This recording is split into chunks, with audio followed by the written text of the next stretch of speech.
Good morning. I wish that I was seeing your faces this morning and we were gathered together, but we are not. I hope that you are well and staying healthy and sane and that you feel God's love and mercy this morning.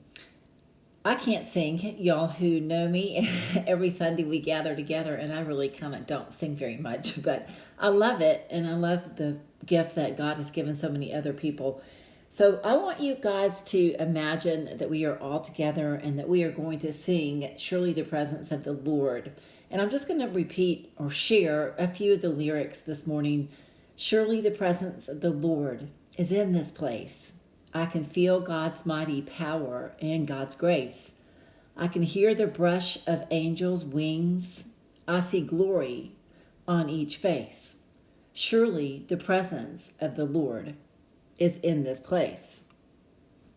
If we were together in our congregation this morning, I would invite you to not only look around where you have been all around this week in the glory of the external world and the creation that God has given us, but to look around right now in the congregation and to know that God is present in divine yet human form in each one of your faces.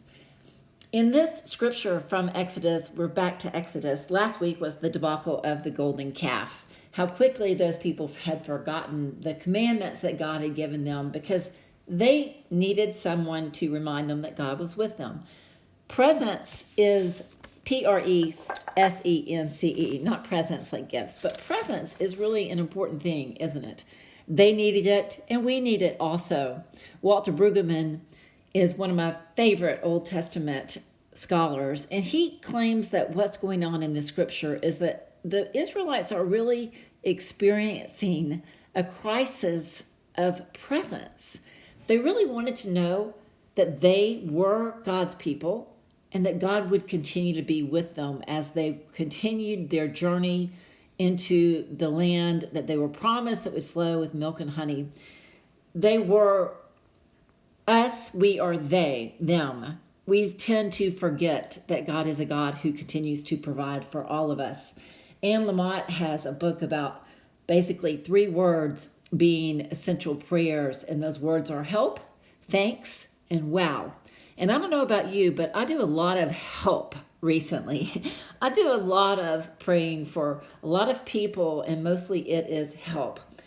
And I like to think that I do thanks also, but this week when I was up in the middle of the night trying to wrestle with so many different things, I was reminded of the word wow, of how God continues to amaze me. And I hope how God continues to amaze you by being present with me and you all in our lives when we have eyes that are open and our hearts are a little bit full of gratitude, that we can then say, wow, God is indeed present. The people in Moses both wanted God to be with them in a tangible way.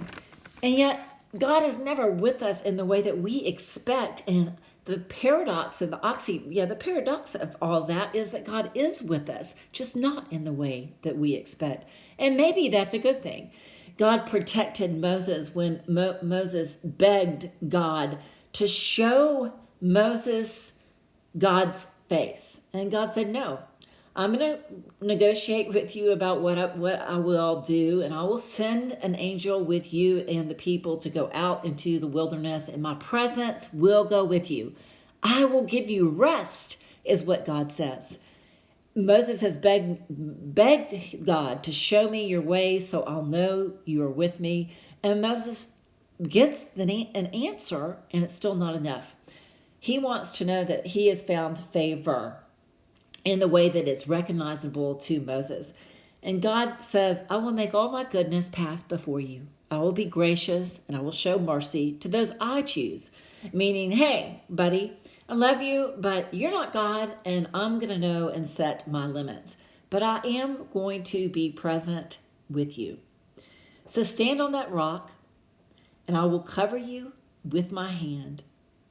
And I will indeed show you my glory.